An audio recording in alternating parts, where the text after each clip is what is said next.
Algumas pessoas andam me questionando qual é a melhor forma de aprender vocabulário e não só memorizar. Prometo tentar ser breve nesse vídeo.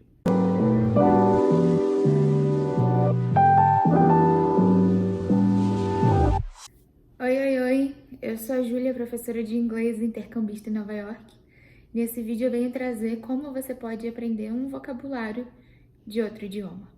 A gente tem algumas opções que funcionam diferente para diferentes pessoas. O primeiro deles é o que eu gosto de chamar de boring approach, porque você simplesmente pega um texto, lê, mesmo não entendendo nada, lê de novo, marcando as palavras que não entendeu, lê de novo, já tendo pesquisado as palavras que você não entendeu, e lê de novo, agora entendendo tudo. Muito chato, muito chato. Mas eu não julgo, né? Tem gente que aprende assim. Eu não aprendo. Como eu sou um ser muito visual, eu tenho algumas técnicas melhores, um pouco mais divertidas para aquisição de vocabulário. Mas antes de eu te explicar cada detalhe dos métodos mais divertidos, eu preciso dar um recado. O Self-Study Guide, meu guia de estudos autônomo, só vai ficar com desconto até esse domingo. Então essa é a sua última chance de conseguir um guia de estudos completo por apenas 12 vezes de R$ 8,53. Você não vai ficar de fora, né? Lembrando que é só com esse link da descrição. Agora, voltando para a programação normal, vamos falar sobre os métodos que eu usei e que eu sei que funcionam. Vamos fingir que a gente nunca ouviu falar que eu tentei decorar um dicionário. Isso nunca aconteceu na minha vida. Vamos fingir que nunca aconteceu. O primeiro de todos são aplicativos. Todo mundo sabe que aplicativos são muito legais, só que as pessoas acham que vão aprender inglês com aplicativos. E não é bem assim. Primeiro de tudo, você precisa saber que aplicativo usar e como você pode usá-lo. Eu gamificava muito a minha vida no geral, na época que eu tava estudando inglês mais intensamente, assim. E eu só podia dormir, mesmo se eu tivesse cansada, mesmo se eu tivesse voltado de uma festa, eu só podia dormir se eu fizesse pelo menos 15 minutos do Duolingo mesmo. Então, para aprender mais vocabulário, eu acho o Duolingo bem bom para vocabulário, assim, para ser sincera. Para vocabulário, não pro resto. A verdade é que eu uso o Duolingo até hoje e eu uso em, sei lá, 4 idiomas diferentes. Não, eu não sei 4 idiomas. Um dia talvez. É porque eu só uso o Duolingo para aprender os outros idiomas.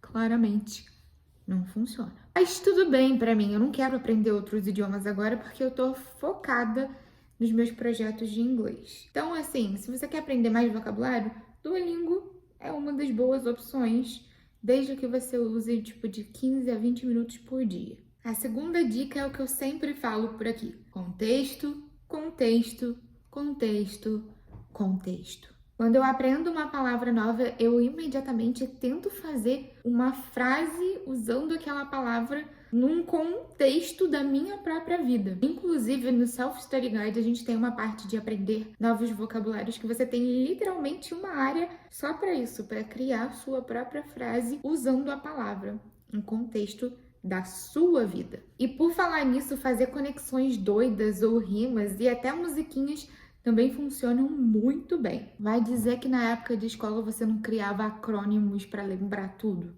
Eu, por exemplo, nunca gostei de matemática ou geometria, mas até hoje eu sei lá a música do seno e cosseno. Funciona. Tá tudo aqui na mente. Outra coisa que funcionou para mim, mas dessa vez foi em turco, foi criar um caderno de palavras. Mas calma, eu vou explicar. E sim, eu aprendi turco por um tempo, mas eu parei. Não é meu objetivo agora. Eu sei o básico de turco. Mas não é isso que vamos falar. Vamos falar sobre o caderno de palavras e frases. Eu assisto muita série turca. Muita série turca. E no começo, quando eu comecei mesmo a assistir, tipo, eu nunca tinha assistido série turca antes, foi a primeira vez que eu comecei a assistir. Eu anotava algumas palavras do jeito que eu ouvia, porque, claro, eu não tinha conhecimento nenhum do alfabeto turco, de como funcionava e tudo mais, então eu só tinha os sons como referência. E aí eu anotava exatamente como eu ouvia, sabe? Tudo do jeito estranho mesmo. E eu lembro também que eu ouvi uma palavra que era tamam, tamam. E toda hora eu achava que eles estavam falando tá bom, porque no contexto parecia tá bom. E aí depois eu fui pesquisar, né? Tipo, eu botei assim, tá bom em turco, porque eu achava que significava isso. E realmente existe o tamam, que é tipo um ok. Então, assim, já deu pra entender o significado e pegar uma palavra e pegar a escrita só nisso. Mas, Júlia, como que você aprendia uma palavra? Como você aprendia como escrever ou o significado da palavra se você só escrevia como você ouvia?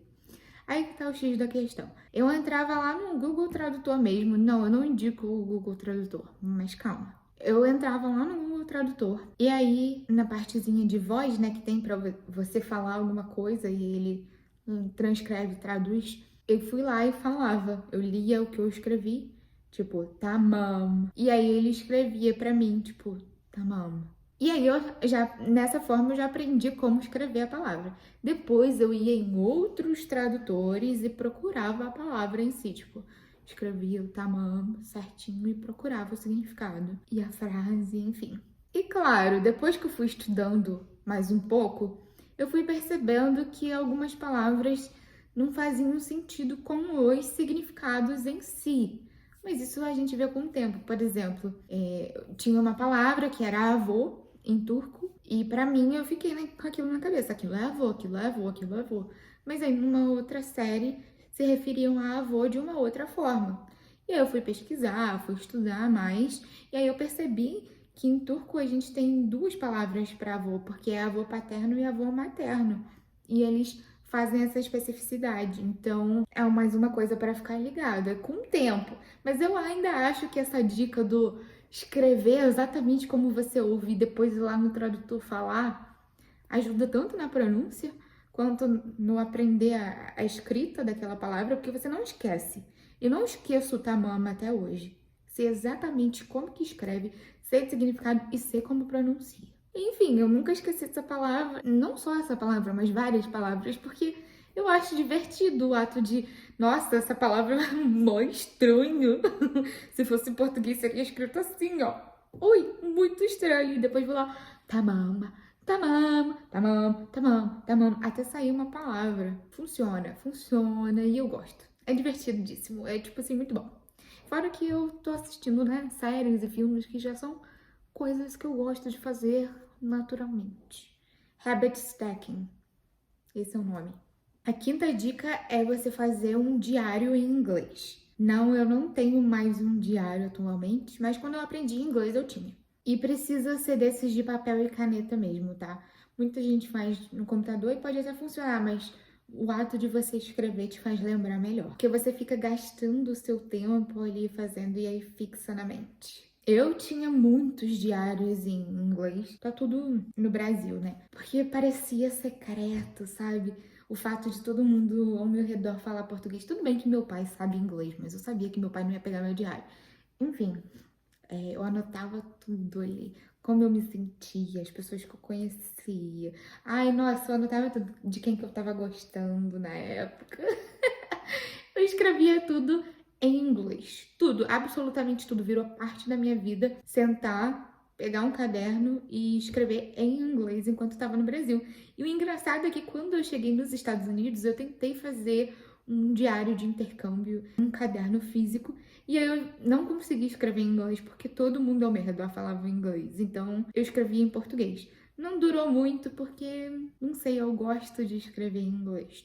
Quase tudo que eu escrevo assim, pessoal em inglês. Então, eu parei de fazer meu diário de intercâmbio assim e agora eu faço um digital com fotos. Outra dica é se expor mais ao inglês com diversos tipos de conteúdos que já estão na sua rotina. Então, por exemplo, colocar as redes sociais todas em inglês, assistir YouTubers, podcasts, músicas, filmes, séries, colocar extensões no Google Chrome, tipo o Language Reactor e o Grammarly. Enfim, são várias coisas que podem te ajudar nisso. E outra coisa que pode te ajudar a se expor mais ao inglês é o Self-Study Guide, que conta com mais de 100 fontes diferentes para o seu estudo de inglês de forma autônoma no seu tempo. Lembrando, só mais esse fim de semana com 15% de desconto no link da descrição. Eu falei que eu ia fazer esse vídeo ser breve, mas eu não consegui, falhei, me desculpem. Mas se ficou alguma dúvida, se você precisa de ajuda no inglês, manda uma mensagem no Instagram, @ju.teacher, e eu vou ficar muito feliz de te ajudar. Se esse vídeo te ajudou de alguma forma, você também pode me ajudar clicando em se inscrever, no curtir e deixar o seu comentário do que você achou dessas dicas e se você vai colocar alguma delas em prática. É isso, te vejo na próxima. Bye!